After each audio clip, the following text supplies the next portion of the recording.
Olá, a paz do Senhor Jesus esteja com você e com toda a sua família. No programa Escola Bíblica Dominical de hoje, estudaremos a lição de número 9 do terceiro trimestre com o seguinte tema: Como vencer as oposições à obra de Deus. Nesta lição, veremos quais as oposições que Neemias enfrentou frente à obra de Deus. E, por fim, notaremos como Neemias reagiu para vencer as artimanhas dos inimigos da obra do Senhor para impedir a reconstrução dos muros da cidade. Quer aprender mais sobre este importante assunto? Então permaneça assistindo o seu programa Escola Bíblica Dominical.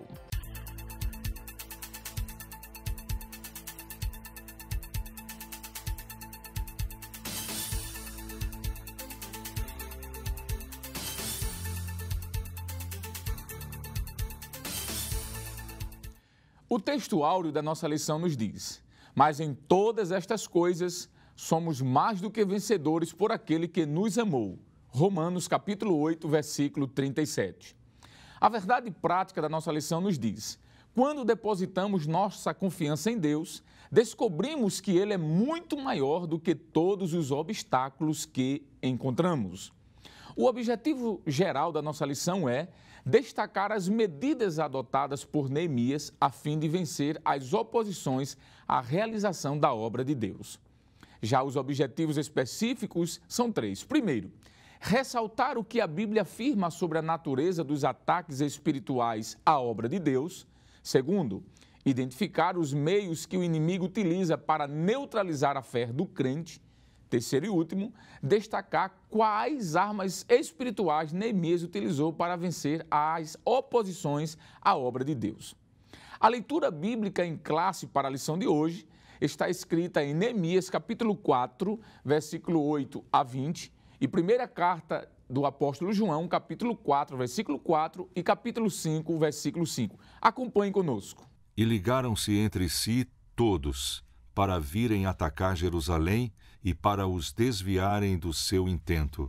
Porém, nós oramos ao nosso Deus e pusemos uma guarda contra eles, de dia e de noite, por causa deles.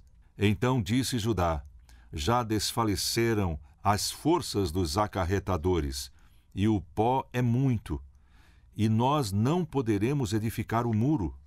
Disseram, porém, os nossos inimigos: nada saberão disso, nem verão, até que entremos no meio deles e os matemos. Assim faremos cessar a obra.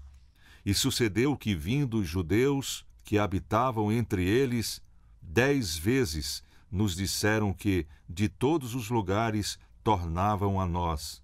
Pelo que pus guardas nos lugares baixos, por detrás do muro e nos altos, e pus o povo pelas suas famílias, com as suas espadas, com as suas lanças e com os seus arcos.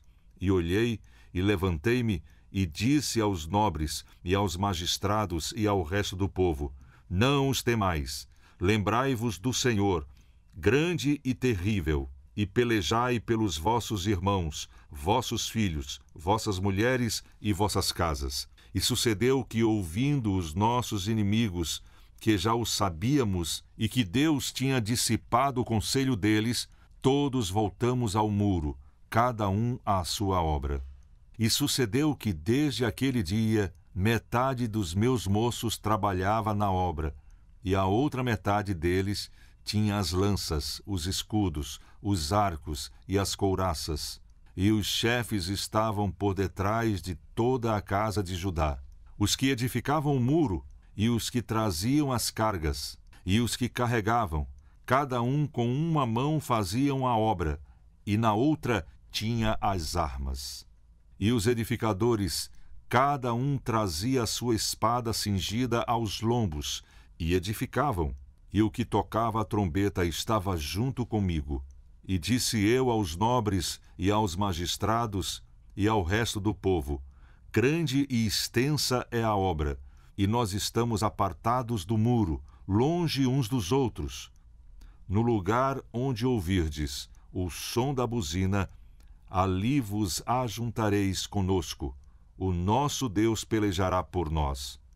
Filhinhos, sois de Deus, e já os tendes vencido, porque maior é o que está em vós do que o que está no mundo. Quem é que vence o mundo, senão aquele que crê que Jesus é o Filho de Deus? Para comentar a lição de hoje, contamos mais uma vez com a participação do evangelista Jaziel Marques. A paz do Senhor, ministro. A paz do Senhor, evangelista Alessandro Barreto. Amém. Muito bem. Contamos também com a participação do presbítero Jonathan Lucena. Paz do Senhor, presbítero Lucena. A paz do Senhor, evangelista Alessandro. Tudo bem com o senhor? Tudo bem, graças a Deus. E o senhor, evangelista, Tudo bem com Jesus. É um prazer estar com vocês mais Amém. uma vez nesse programa que tem sido uma bênção, não é? Edificado muitas vidas, inclusive a nossa. Não é? Nós somos os primeiros a serem abençoados. Nós estamos comentando hoje a lição de número 9, uma lição muito importante que tem como título Como vencer as oposições à obra de Deus. Nós chegamos aqui ao capítulo 4 do livro de Neemias. E evangelista Jaziel Marques, a lição fala como vencer as oposições à obra de Deus. E este assunto de hoje trata sobre a reconstrução dos muros que haviam sido destruídos pelo rei da Babilônia, o rei Nabucodonosor, aproximadamente aí 70, um pouco mais de anos atrás. E quando nós olhamos para essa lição, nós vamos entender de que os inimigos da obra de Deus usaram estratégias. Nós queremos comentar um pouco sobre essas estratégias, mas antes é bom citarmos aqui quais foram ou qual foi a razão dessa oposição. O capítulo 4 do livro de Neemias, versículo 1 nos diz: E sucedeu que, ouvindo Sambalate que edificávamos o muro, ardeu em ira e se indignou muito e escarneceu dos judeus. O verso de número 7 deste mesmo capítulo diz assim: E sucedeu que, ouvindo Sambalate e Tobias, e os arábios, e os amonitas, e os asdoditas, que tanto ia crescendo a reparação dos muros de Jerusalém, que já as roturas se começavam a tapar, iraram-se sobremodo. Então, presbítero Lucena, evangelista Jaziel, nós podemos dizer que a razão, digamos, que motivou essa oposição foi porque o muro estava sendo reconstruído. Isso. E o que nos chama a atenção aqui é que o texto diz que eles iraram-se muito. Além disso, nós podemos perceber que houve um propósito por que dessa oposição. O capítulo 4, versículo 8 e versículo 11 diz assim: E ligaram-se entre si todos, ou seja, todos os inimigos se juntaram, para virem atacar Jerusalém e para os desviarem do seu intento. Verso 11. E disseram, porém, os nossos inimigos, observe que aqui eram inimigos, declaradamente inimigos, nada saberão disso, nem verão, até que entremos no meio deles e os matemos. Assim faremos cessar a obra. Então, o propósito aqui da oposição era matar os judeus e cessar a obra. Algo muito, podemos assim dizer que maligno, uma intenção maligna. Mas falando propriamente sobre a oposição, ministro Jaziel, qual a primeira característica dessa oposição contra a reconstrução dos muros? Muito bem, evangelista Alessandro Barreto, nós vamos perceber no texto de Neemias 2 e 19 e também no capítulo 4, versículo 2 e 3, que a principal arma que eles usaram foi a arma da zombaria, né? Posso assim dizer, né? Isso. Em Neemias capítulo 2, verso 19, me permita ler novamente esse texto, que diz assim: O que ouvindo Sambalate, o Horonita, e Tobias, o servo Amonita, e Gesem, o Arábio, zombaram de nós e desprezaram-nos e disseram: Que é isso que fazeis? Quereis rebelar-vos contra o rei? Então observe que a primeira estratégia, a principal estratégia que eles usaram foi zombar do povo. Zombar de Neemias, zombar dos judeus. E nós vamos perceber que esta palavra, né, zombar ou zombaria, significa ironia. É o mesmo que ironizar, é o mesmo que debochar, né?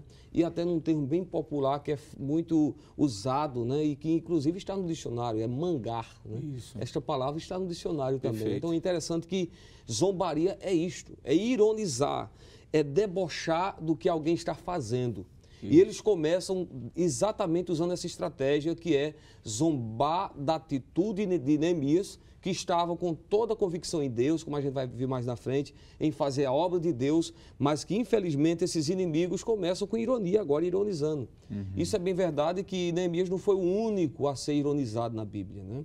Nós temos muitos exemplos, né, na palavra de Deus, tanto no Antigo quanto no Novo. Por exemplo, né, o profeta Eliseu, no segundo livro dos Reis, capítulo 2, verso 23, Isso. diz que alguns rapazes, né, começaram a zombar de Elias, ou digo, de Eliseu. Isso. Mas eu acredito que quem mais foi vítima de uma zombaria cruel foi o nosso Senhor e Salvador Perfeito. Jesus Cristo.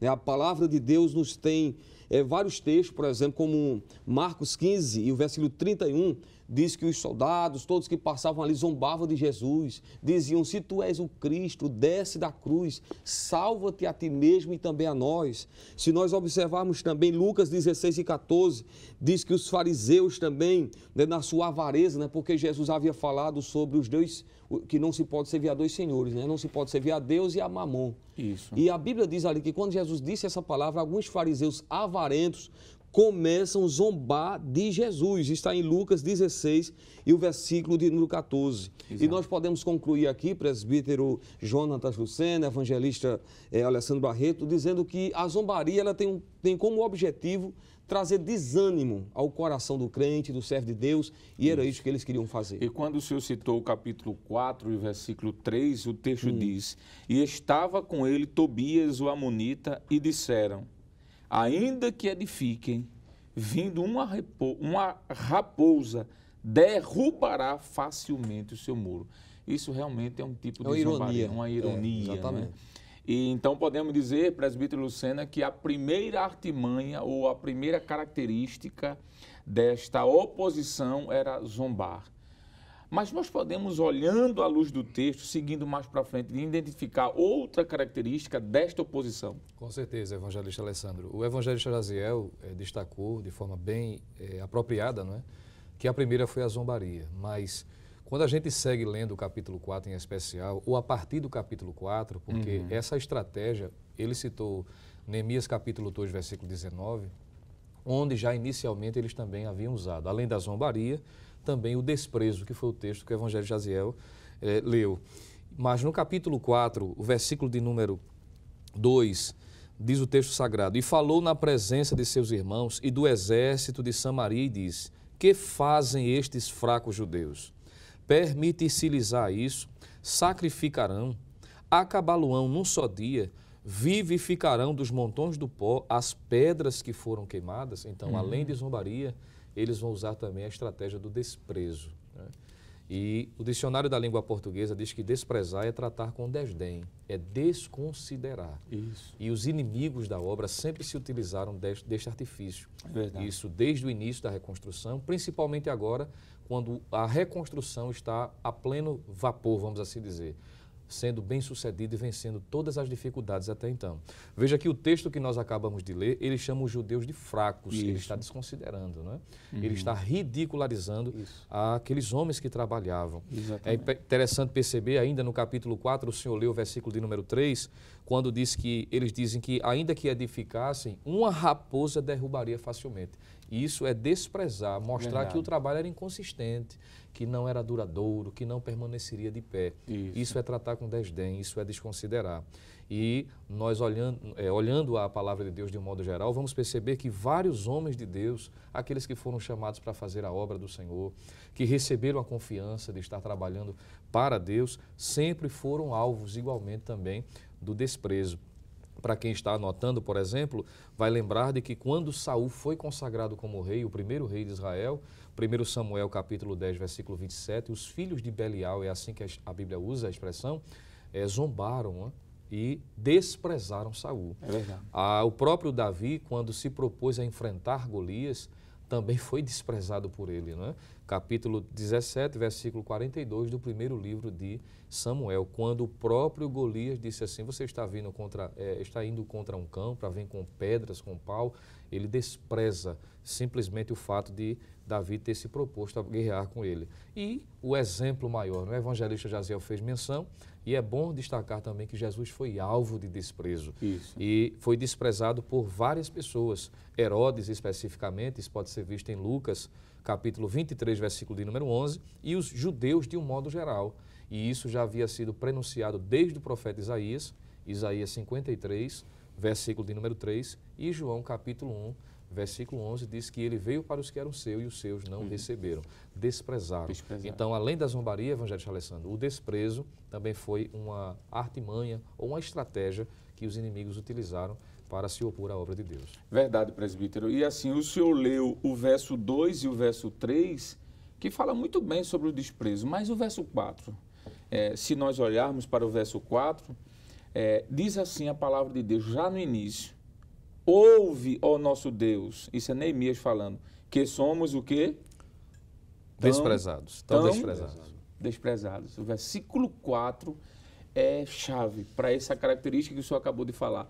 Neemias fala com Deus e diz, ouve, Senhor nosso Deus, que nós somos tão desprezados. Está claro isso. Então veja, zombaria e desprezo. Eu queria que você que está nos acompanhando pudesse ir anotando isso, não é? Nós temos 3 blocos e nós vamos gastar pelo menos aqui o tempo necessário no primeiro ou no segundo, se preciso for no segundo bloco, olhando com detalhes isso, o que foi que eles fizeram. E no terceiro a gente vai mostrar a reação, não é? Em terceiro lugar, ministro Jaziel, além da zombaria e do desprezo, a gente vê que esse povo caluniou. A calúnia é uma arma utilizada pelos adversários da obra de Deus, não é? Os inimigos de Neemias o acusaram de rebelião.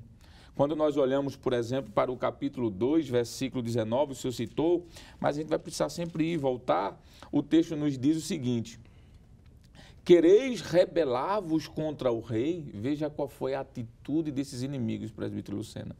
Caluniar Neemias de rebelde, de rebelião. Na realidade, os rebeldes eram eles, não é?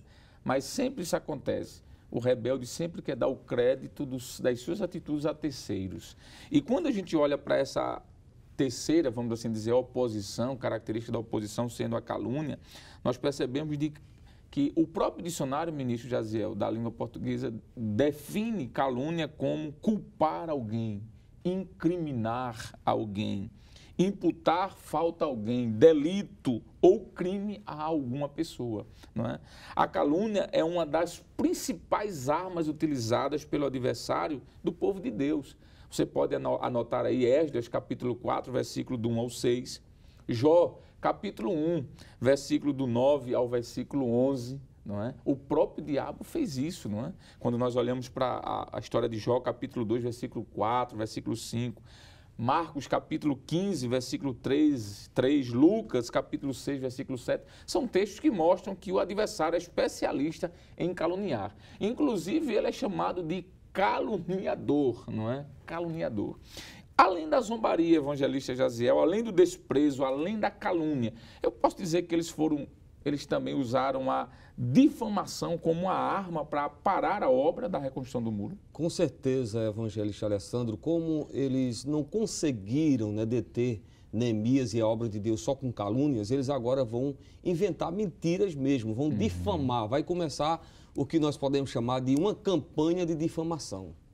E essa campanha de difamação a gente vai ver claramente no capítulo 6, e a partir do versículo 5, quando a palavra de Deus nos afirma que eles foram capazes, né, de escrever uma carta, enviar essa carta aberta, difamando o servo de Deus por nome de Neemias. Nesta carta estava escrito, né, capítulo 6, versículo 6, na qual estava escrito, entre as gentes se ouviu, e Gesem diz que tu e os judeus intentais revoltar-vos pelo que edificais o muro, e que tu te farás rei deles segundo estas palavras, e que pusestes profetas para pregarem de ti em Jerusalém, dizendo, este é rei em Judá. Ora, o rei o ouvirá, segundo estas palavras, vem pois agora e consultemos juntamente. Agora, o versículo 8 vai nos mostrar de uma forma bem clara que tudo isso que eles estavam falando era mentira. Verso 8, porém eu enviei, digo, a dizer-lhe, de tudo o que dizes, coisa nenhuma sucedeu, mas tu, do teu coração, o inventas. Então veja que Neemias agora ele vai sofrer essa difamação, né? Dizendo que ele estava querendo se tornar rei, vão dizer que ele estava ali como um rebelde, né? Que inclusive Neemias havia contratado profetas, tudo aquilo era uma difamação. Né? E infelizmente essa artimanha do diabo, né, de difamar as pessoas não ficou só para aquele tempo. Hoje verdade, muitas pessoas é são verdade. vítimas. O próprio Jesus nos alertou dizendo que passaríamos por isso. Mateus capítulo 5, verso 11. Bem-aventurados sois vós quando vos injuriarem e perseguirem e mentindo disserem todo o mal contra vós por minha causa. Exultai e alegrai-vos, porque é grande o vosso galardão nos céus, porque assim perseguiram os profetas que foram antes de vós. Então, queridos, se estamos enfrentando ataques do inimigo, difamação, devemos entender uma coisa, que isto é obra do diabo. O diabo é o nosso acusador, acusou a Jó, acusa a cada crente, Apocalipse 12, 10, mas também nós temos um advogado que é Jesus Cristo justo, conforme está em 1 de João capítulo 2, verso 1. Então, a gente conclui aqui essa fala, evangelista Alessandro, dizendo que Neemias ele não ficou trocando farpas com os inimigos, ele não ficou tentando confrontar os seus opositores, mas ele manteve a sua fé firme em Deus. Muito bom. Nós estamos já concluindo esse primeiro bloco e nós vamos já voltar. Não saia daí, permaneça assistindo o seu programa Escola Bíblica Dominical.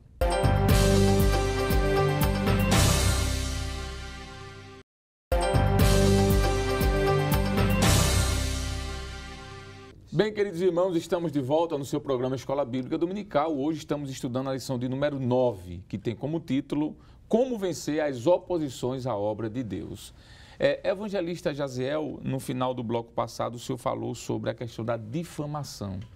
Enquanto o senhor estava falando aí, explicando muito bem, eu lembrei de uma frase do apóstolo Paulo que está em Romanos capítulo 8, versículo de número 34, que o apóstolo Paulo nos diz de que Deus é quem nos justifica. Apesar dos difamadores, nós temos um Deus que nos justifica. Porque no capítulo 8, versículo 4, o apóstolo diz: quem tentará acusação contra os escolhidos de Deus? Aí Paulo diz: é Deus quem o justifica. Isso é muito maravilhoso. Porque nós sabemos que os difamadores, eles nada mais, nada menos são do que instrumentos do diabo. Porque quando nós olhamos para o livro de Apocalipse, capítulo 12, versículo 10, a Bíblia chama o diabo de acusador dos nossos irmãos. E alguém que acusa o outro está fazendo nada mais do que um serviço para ele, não é? E eu achei tão bonito quando o senhor estava falando sobre Neemias, porque além de entendermos de que em 1 João capítulo 2, versículo 1, Jesus é o nosso advogado, presbítero Jonatas, Neemias agiu de uma forma maravilhosa. Capítulo 6, versículo 9, o senhor lendo aí e me veio à mente esse versículo. Veja o que é que diz. Porque todos eles nos procuravam atemorizar, dizendo: as suas mãos largarão a obra e não se efetuará. Veja que o propósito da difamação era parar a obra. Aí veja o que é que diz o texto. Agora, pois, ó Deus, esforças as minhas mãos. Aleluia. Como é? Não é isso, ministro? Que coisa maravilhosa, não é? Enquanto o adversário, o presbítero, difama, zomba, despreza, Deus, ele fortalece as mãos dos crentes. Que coisa boa. Presbítero, nós podemos ainda pontuar uma quinta característica, porque é muita coisa, não é? O que não presta aqui nesses adversários está cheio, desculpe a expressão. Mas a gente pode apontar mais uma característica dessa oposição? Sim, com certeza. Uma vez que Neemias não deu ouvidos, né, eu achei muito pertinente o comentário que os senhores fizeram. E, inclusive, há um adágio popular, né, na sociedade, principalmente no Ocidente, que quem cala, consente. Que parece que quem não retribui no mesmo nível, não responde, não rebate, não retalia, né? As farpas, e hoje, com esse advento da internet, é muito comum as pessoas irem para a internet para estar acusando, difamando, e às vezes, quando não se vê do outro lado da resposta, parece ser que a pessoa está devendo, né? Mas o senhor falou do exemplo dado por Jesus, e eu me lembrei de 1 de Pedro, capítulo 2, versículo 21 e 22. Antes de responder sua pergunta, me permita, evangelista? Sim. Está escrito assim: porque para isto sois chamados, pois também Cristo padeceu por nós, deixando-nos o exemplo, para que sigais as suas pisadas, o qual não cometeu pecado, nem na sua boca se achou engano. E o versículo 23 ainda diz: o qual, quando o injuriavam, não injuriava, e quando padecia, não ameaçava, mas entregava-se àquele que julga Justamente. E até o silêncio dele incomodou, não é? Não dizes nada a teu respeito, não te defendes. Lembra o que Isaías disse, né? O profeta Isaías, que ele foi comparado com uma ovelha muda. Exatamente. O que é uma ovelha muda? É uma ovelha que não se manifesta. Sofre calado. Calado. Exato. E nem sempre falar alguma coisa significa dizer que está certo ou errado, né? Exato. E continue, por favor. Isso corrobora, portanto, da ideia de que nem sempre o ficar calado é porque a pessoa está devendo. Exatamente. Mas é porque está entregando a Deus para que Deus julgue. Perfeito, né? perfeito. E Ótimo. uma vez Neemias agindo dessa forma, o inimigo ou os inimigos da obra usaram uma outra estratégia, porque eles vão tentando para forçar a paralisação do trabalho. Como Neemias mantém o equilíbrio, eles vão usar agora a estratégia do escárnio, evangelista Alessandro. Já foi lido esse texto aqui, mas vale a pena a gente reler. Neemias capítulo 4, versículo 1, quando já no início do programa foi lido, mas vale a pena relermos. E sucedeu que, ouvindo Sambalate, que edificávamos o muro, ardeu em ira e se indignou muito e escarneceu dos judeus. Então, além da difamação, agora é utilizado o escárnio. E escarnecer, à luz da língua portuguesa, significa zombar ou tratar com desprezo. É uma atitude semelhante ao desprezo que já foi tratado aqui, anda de mão dadas, não é? E é uma estratégia que os inimigos de Neemias, ou da obra que estava sendo realizada, também se utilizou. A Bíblia vai dizer que nós não devemos assentar à roda dos escarnecedores, Salmo 1 e o verso 1. E que Deus não se deixe escarnecer, Gálatas capítulo 6, versículo 7. E a própria Bíblia vai dizer que, principalmente nos últimos dias, muitos escarnecedores surgirão, fazendo com que até a fé de alguns seja tripudiada, né? Segunda de Pedro, capítulo 3, versículo 3, haviam os escarnecedores que censuravam aqueles que esperavam a vinda de Jesus, o arrebatamento da igreja. Então perceba que geralmente os servos de Deus, que são fiéis, que fazem a obra, também são alvo. E mais uma vez se reportando a Cristo, porque ele é o exemplo maior em tudo, né?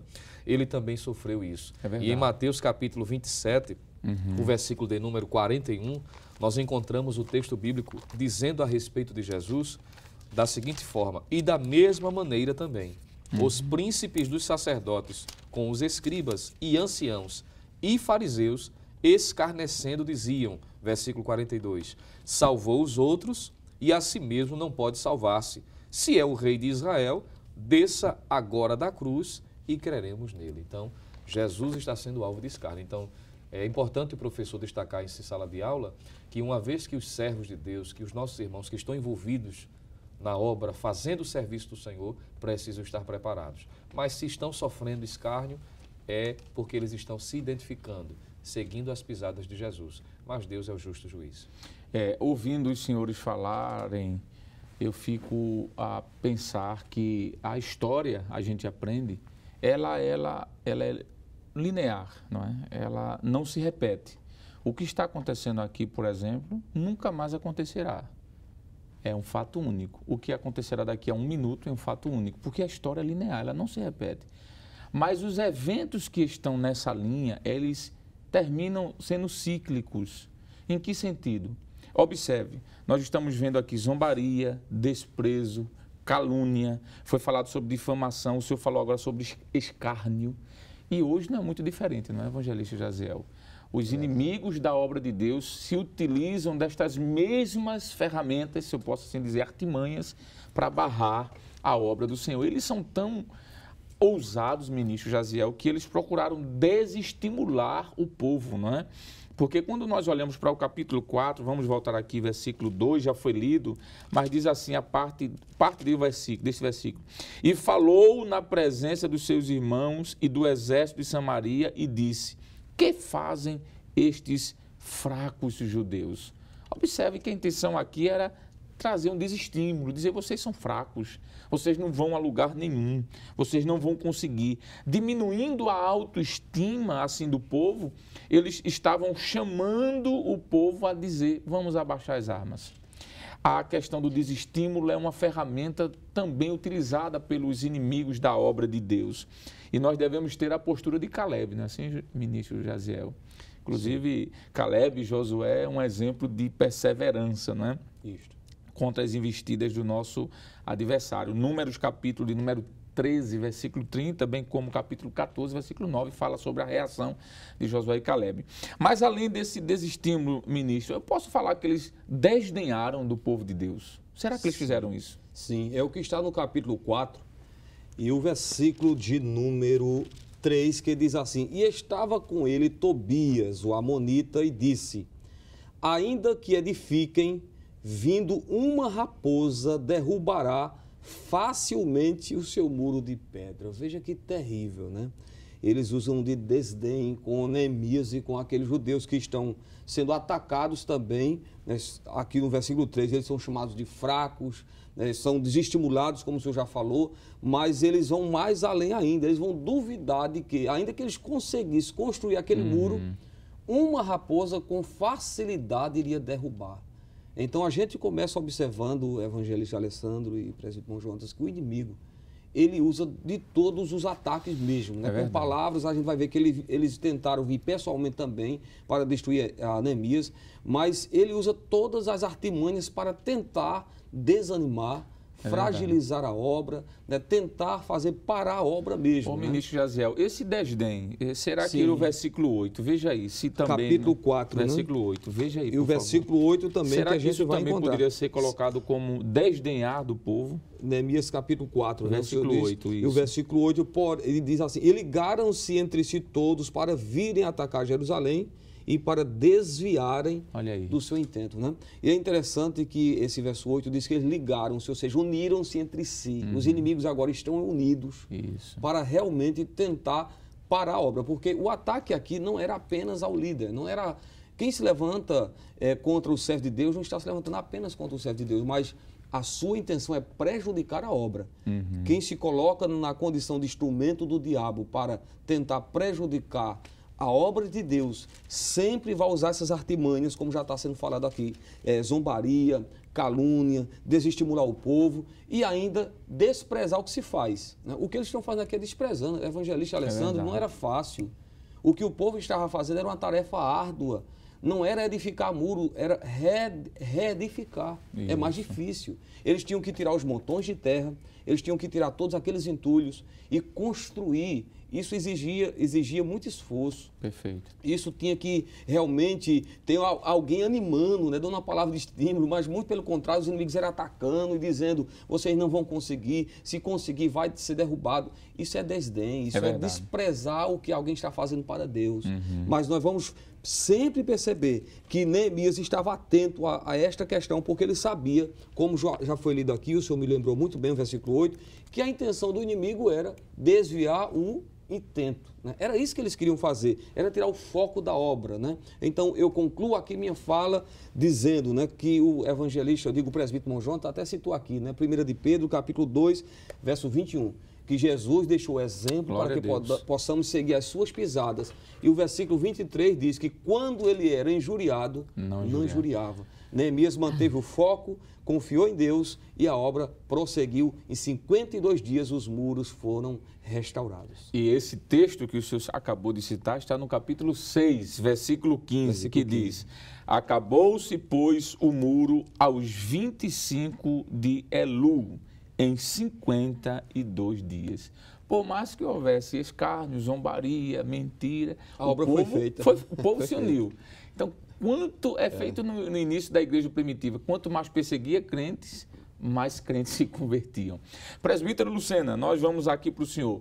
Será que eu posso dizer que uma das características, além de todas essas que foram mencionadas aqui, da oposição à obra de Deus, houve uma conspiração? Com certeza, ministro. Inclusive, eu estava aqui, enquanto os senhores estavam comentando, eu me lembrei, já que a palavra conspiração traz a ideia de ação ou uma construção de um plano para prejudicar alguém, principalmente quem está à frente de um trabalho, uma liderança, um governante. É uma maquinação, é um ajuntamento, uma aglomeração de pessoas, né? E um ato que busca prejudicar com a ajuda de pessoas. E eu estava analisando que quando Neemias chegou em Jerusalém, a princípio, duas pessoas se destacaram. O capítulo de número 2, eu estava aqui observando e achei interessante. A primeira referência à oposição está no capítulo 2, versículo 10. E duas pessoas se destacam aqui, Sanbalate e Tobias. Veja que inicialmente só 2 pessoas se levantam contra o trabalho. Que aqui já configura uma conspiração. Já configura. 2 pessoas. Mas não se limitou a 2. Depois entra um terceiro, capítulo 2, versículo 19, porque agora vai entrar o Gesem, ou Gesem, como alguém queira pronunciar, o arábio. Mas agora, quando lemos o capítulo de número 4, em especial, nós vamos perceber, e também no capítulo de número 6, mas veja o versículo 7 e o versículo 8, capítulo 4. E sucedeu que, ouvindo Sambalate, Tobias e os arábios, os amonitas, os asdoditas, veja quantas pessoas já agora aumentou se uniram. muito. E é bom dizer que nem sempre a maioria está com a razão, não é? É importante destacar isso. Alguém disse que estar com Deus, isso sim é ser maioria. Mas nem sempre uma aglomeração de pessoas é porque eles estão realmente com a razão. Veja que havia várias pessoas envolvidas aqui, começou com 2, depois adicionou o terceiro e foi fazendo discípulos, que geralmente é assim, não é? São pessoas que têm facilidade, não é? de atrair, de influenciar, às vezes porque pessoas que já têm predisposição para se rebelar ou por causa da simplicidade, da ignorância ou do não conhecimento de alguns fatos de fato. E o texto bíblico diz que eles se uniram exatamente para se confrontar, para atingir. E uma das formas que essa conspiração se utilizou, capítulo 4, versículo 12, para eu finalizar essa minha fala, foi a boataria. Porque no capítulo 4, versículo 12, diz assim: e sucedeu que, vindo os judeus que habitavam entre eles, veja que haviam judeus que habitavam próximo daqueles que haviam se confederaram contra Neemias e aqueles que faziam a obra. Diz assim, capítulo 4, versículo 12: 10 vezes nos disseram que de todos os lugares tornavam a nós. Então veja que nas suas idas e vindas sempre traziam palavras negativas exatamente para causar discórdia, falta de ânimo e haver uma impossibilidade daquele trabalho continuar. Então a conspiração houve, nós vimos aqui, e uma estratégia dessa conspiração foi exatamente a boataria, conforme nós acabamos de ver. É impressionante, evangelista Jaziel, que cada vez que passa a gente vê que aumenta mais a astúcia, não é, do adversário. Porque eles também, além de conspirarem, desdenharem, desestimularem, difamarem, caluniarem, desprezarem, zombarem do povo, eles foram astuciosos. Porque quando nós olhamos para o capítulo 4, versículo 11, bem como o capítulo 6, verso 1 e 2, o texto diz: sucedeu que, ouvindo Sambalate, Tobias e Gesem, o árabe, e o resto dos nossos inimigos, que eu tinha edificado o muro, aí diz o finalzinho lá, o capítulo 6, verso 1 e 2, mandaram dizer-me: vem e congreguemo-nos juntamente nas aldeias. Veja que isso aqui é uma astúcia, eles não queriam congregar.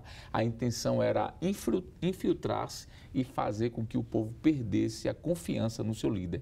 É algo diabólico, não é? Vamos terminar aqui o segundo bloco, mas queremos convidar você para aguardar. Daqui a pouco nós voltamos, nós não vamos terminar com o lado negativo. O que Neemias fez e o povo para vencer a oposição. Aguarde um momento.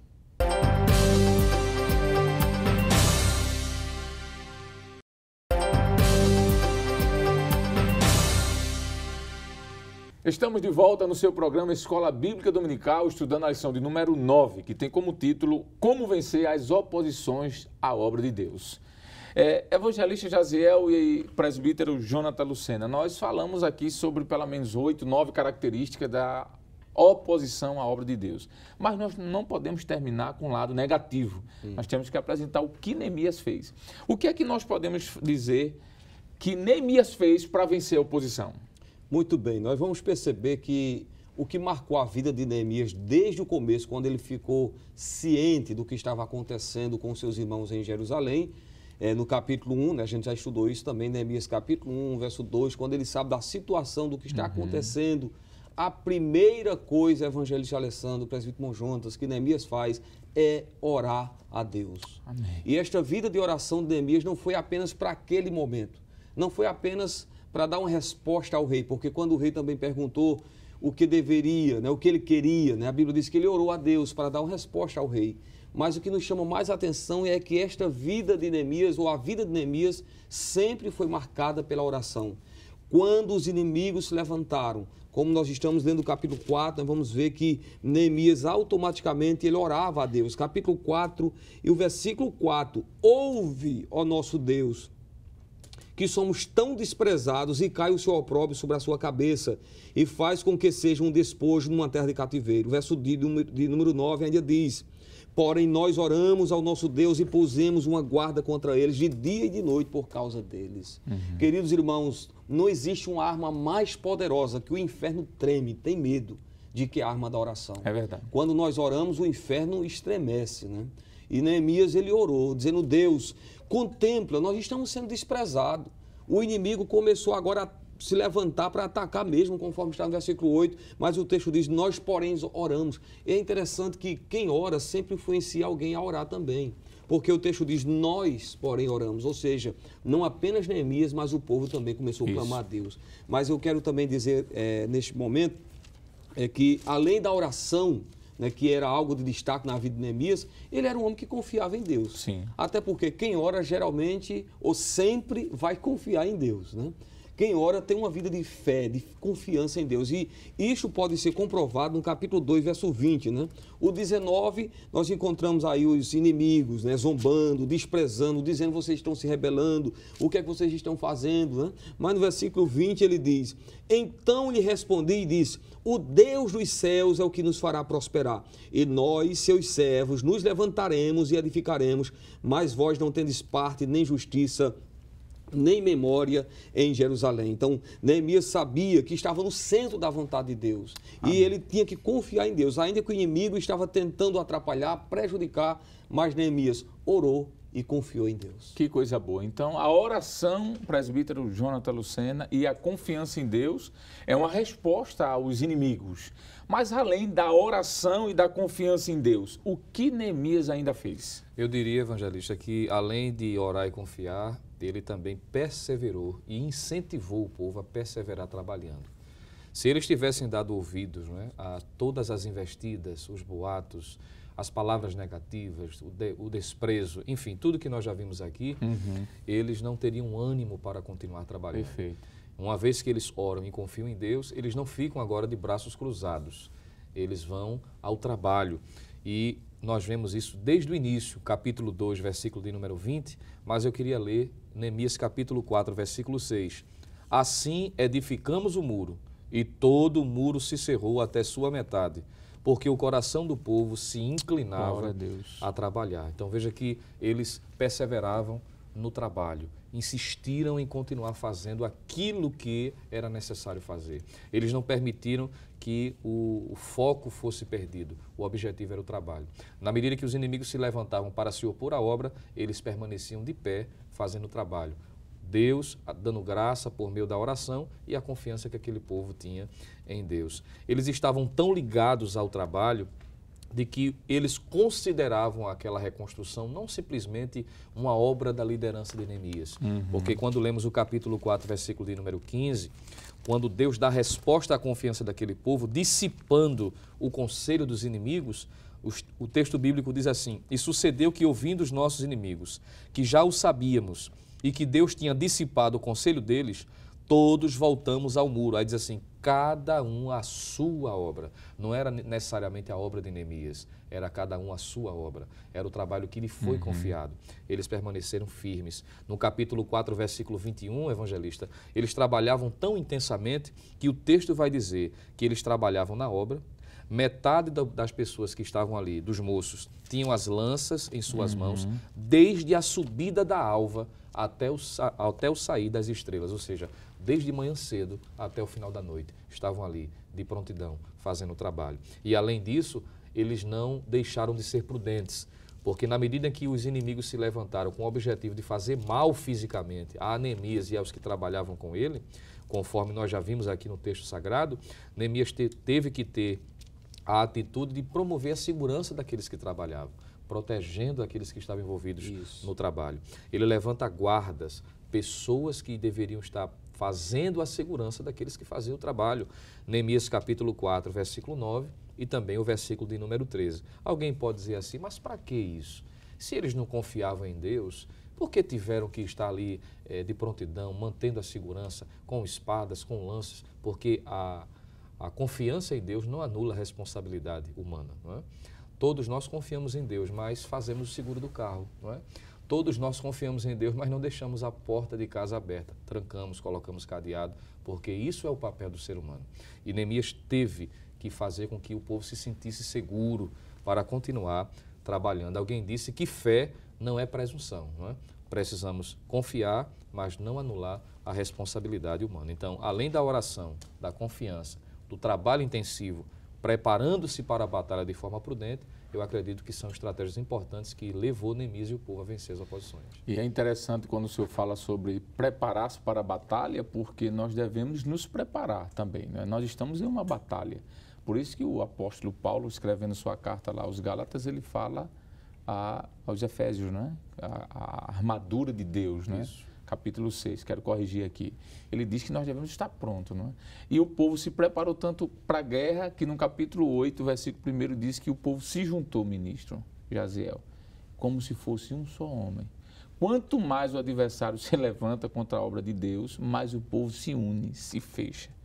Além de orar, confiar em Deus, trabalhar, se preparar para a guerra, nós podemos dizer que Neemias, ele animou o povo, ele teve coragem, ele fez alguma coisa desse tipo, ministro? Sim, e a gente pode perceber isso no capítulo de número 4 e o versículo 14, quando ele diz assim: E olhei e levantei-me e disse aos nobres e aos magistrados e ao resto do povo, não os temais, lembrai-vos do Senhor, grande e terrível, e pelejai pelos vossos irmãos, vossos filhos, vossas mulheres e vossas casas.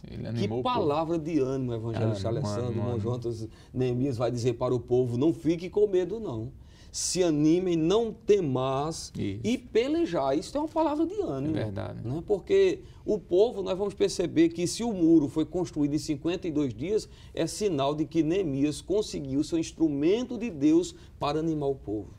Porque 52 dias para fazer o que eles fizeram diante de ameaça não era fácil. Você ia acrescentar alguma coisa? O que eu ia dizer é que alguém já disse, ministro, isso não é uma fala minha, eu vou fazer apenas uma citação aqui parafraseando, que uma palavra de ânimo é como uma gota de água em uma terra seca. Uma semente que está ali precisando só essa gotinha de água para levantar. E quando o senhor leu esse texto é maravilhoso, pelejai pelos vossos irmãos. É como se ele estivesse dizendo, animem-se, não é? Vá à guerra, pelejem, né? Não parem não, né? Neemias estava dizendo isso, né? Então, que bom. Como é bom ter sempre um homem de Deus para nos dar uma palavra de ânimo, né? Isso já aconteceu com a gente, né? Com cada um de nós, com cada crente, né? Nós temos o nosso pastor, nossos líderes, que quantas vezes Deus usa com a palavra de ânimo, né? Isso. E Neemias fez isso, né? E a gente, como eu disse, o povo não deu ouvido à zombaria, aos escárnios. Eles não perderam tempo com isto, né? Porque eles conseguiram em 52 dias fazer com que os muros fossem reconstruídos. E outra coisa interessante, né, é que a gente tem que aprender com o povo, muitas vezes, a tampar os ouvidos a esses difamadores, aqueles que caluniam, aqueles que querem nos desanimar, né? A gente não aprende muita coisa boa com Saul, né? Ou quase nada, né? Pelo seu Existem alguns personagens na Bíblia que a gente não aprende muita coisa, né? Mas tem um fato interessante, evangelista Alessandro e presbítero irmão Jonas, é que quando Saul foi consagrado a rei, diz a palavra de Deus que o povo se juntou, se alegrou, trouxe presente, mas teve uns que não quiseram dar presente a Saul.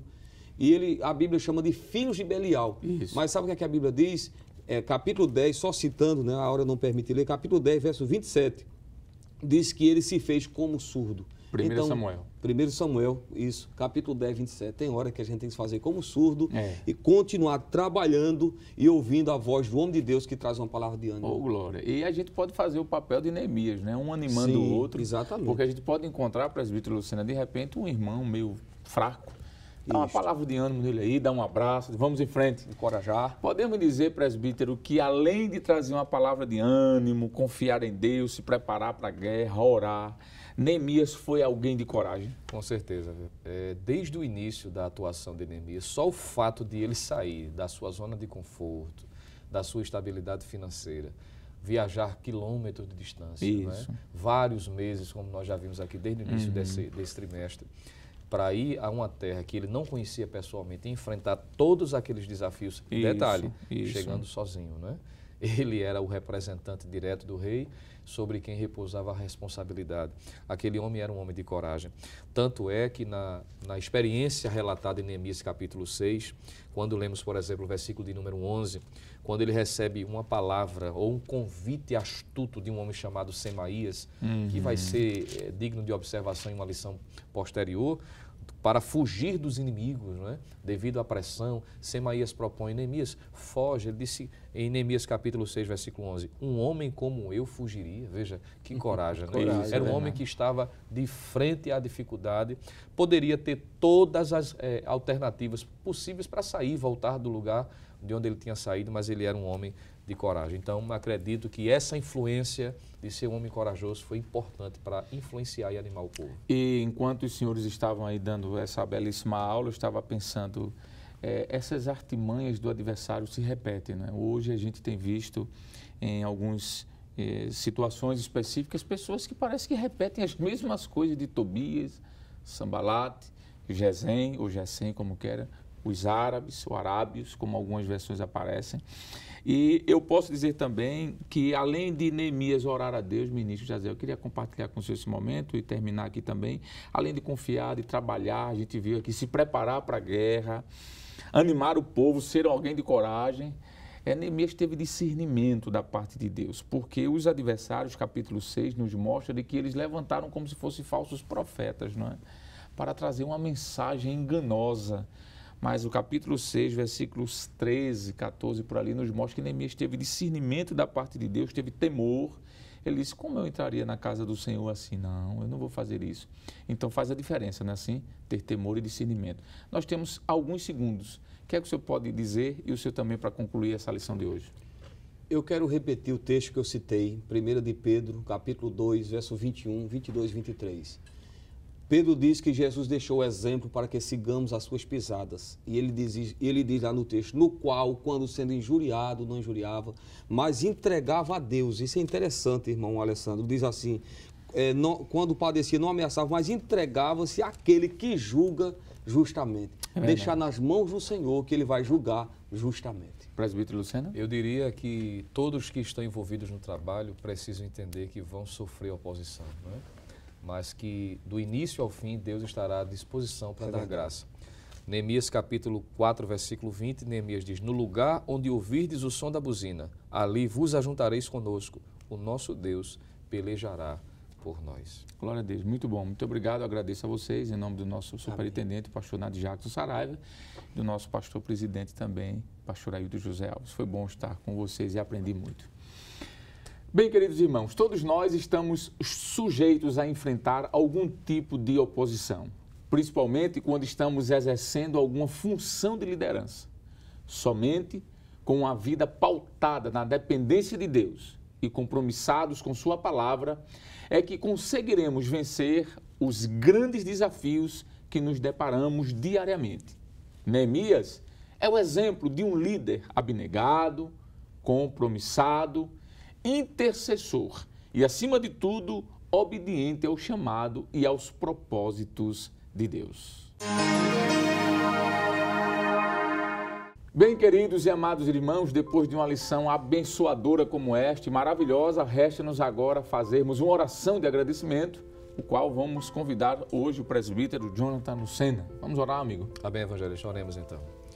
Querido Deus, Pai amado, em nome de Jesus Cristo, teu Filho, queremos te dar graças, Senhor, pela oportunidade feliz de mais uma vez juntos aqui no estúdio da Rede Brasil, aprendermos mais a tua palavra e acompanhado, Senhor, de milhares dos teus servos que têm acompanhado esta programação. Sim, meu Deus. Também recebendo da tua parte o ensinamento da tua palavra.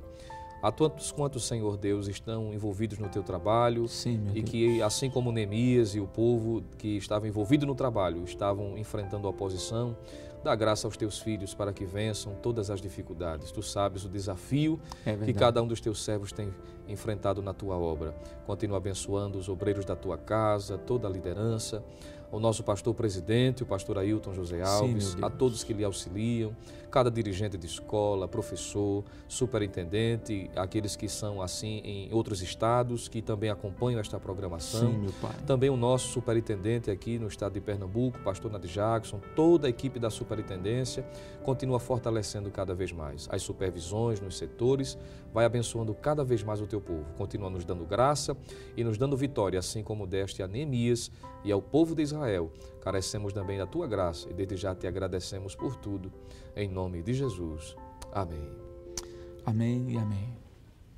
Bem, chegamos ao final de mais um programa. Hoje estudamos a lição de número 9 com o seguinte tema: como vencer as oposições à obra de Deus.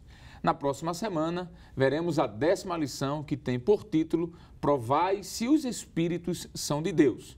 O programa Escola Bíblica Dominical vai ao ar nas sextas-feiras, às 22 horas e aos sábados, às 16 horas. Também está disponível em nosso canal no YouTube, Rede Brasil Oficial. Obrigado por sua honrosa audiência e até o próximo programa, se Deus quiser. Que a graça do Senhor Jesus Cristo, o amor de Deus, o nosso eterno Pai, a comunhão e as consolações do seu Divino Espírito seja sobre todos nós, agora e para todos sempre. Amém e amém.